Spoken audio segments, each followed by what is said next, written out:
L'addiction capitaliste. La pénalisation du cannabis part du présupposé qu'il vaut mieux interdire qu'être solidaire avec les hommes souffrant de dépendance. D'un point de vue général et en particulier dans l'addiction, dans tout symptôme autodestructeur, la volonté ne suffit pas. Plus on essaye de se contrôler, de se dire non, je ne dois pas faire cela, plus par à coup on tend à franchir l'interdit que nous-mêmes nous nous sommes imposés. Ce qui nous plonge dans un cercle vicieux. Déception, jugement, culpabilité et transgression. Telle est la descente aux enfers dans lequel est pris l'homme addictif. Mais l'homme addictif, c'est quoi? C'est l'homme qui, comme son nom l'indique, ne dit pas sa souffrance, et parfois ne la sait pas. À la place vient le choix de la culpabilité pour croire maîtriser quelque chose de sa vie. À la place vient la croyance que le joint est un plaisir, là où c'est d'abord et avant tout un antidépresseur. Le joint est un joint entre le passé et le présent. C'est un pont étourdissant planant sur les raisons de la dépression sous-jacente qui ne peut s'appréhender que par la parole, par les tours d'un dit qui sent. De trouver donc comme solution juridique que l'autorité et l'interdit à la souffrance et la dépendance revient à renflouer les mécanismes de défense du sujet en allant dans le sens de son symptôme, dans la mesure où la seule réponse de l'homme à son envie de se droguer est le jugement, la déception de lui-même, la tristesse et la mauvaise conscience.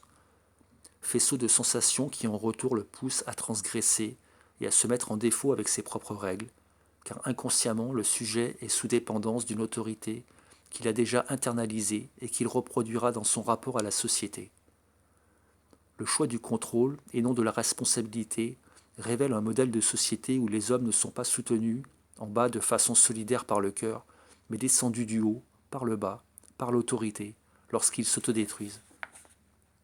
Aussi, l'important à relever dans cet investissement symbolique de l'interdit et de la pénalisation est la négation de la dimension transformable de l'esprit humain, autrement dit, ce qui constitue la vie même, car la souffrance, qui est coextensive de toute addiction, est écrasée par la culpabilisation. À la place du connais-toi toi-même, delphique, ne sont envisagés que la maîtrise et le contrôle de soi.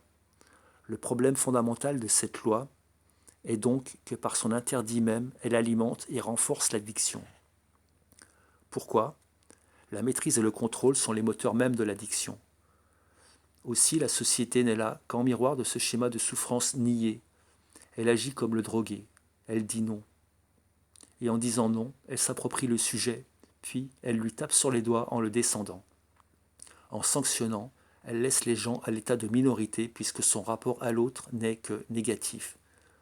La responsabilité, la vie de l'esprit et du cœur n'y sont pas même supposées. Là où leur prise en compte rehausse l'homme, la sanction l'infantilise. Mais il y a beaucoup plus. Ce principe éminemment symbolique guide également l'investissement économique de la société vers l'interdit. À cet égard, l'économie est étroitement tributaire des investissements symboliques de l'homme. Bernard Marie a très justement démontré qu'il n'y a aucune autonomie de l'économie. Si le capitalisme mène à la ruine économique, ce n'est pas pour rien, suspendant le présent en fuite du passé vers un futur illusoire, l'avoir. Il substitue à la richesse extrêmement différenciée du symbolique l'or-sens de l'étalon or. Autrement dit, lorsque je dis que le capitalisme conduit à la ruine de l'homme, ceci est à prendre très au sérieux. Il mène à la nécessité et à l'urgence de revisiter les fondations. Les investissements économiques du système capitaliste démontrent l'absence d'investissements symboliques qui fondent la spiritualité humaine. Qu'il mène à la ruine n'est pas anodin. L'interdit est comme l'argent. C'est une absence de sens qui fait miroiter tous les sens. En cela, ils sont susceptibles de n'engendrer que de la dépendance. Or, en dernière analyse, la seule jouissance implicitement autorisée dans un système où domine l'interdit et le contrôle est celle de la transgression. Une jouissance organisée contre l'autre et en réalité contre soi, mais non une jouissance pour soi.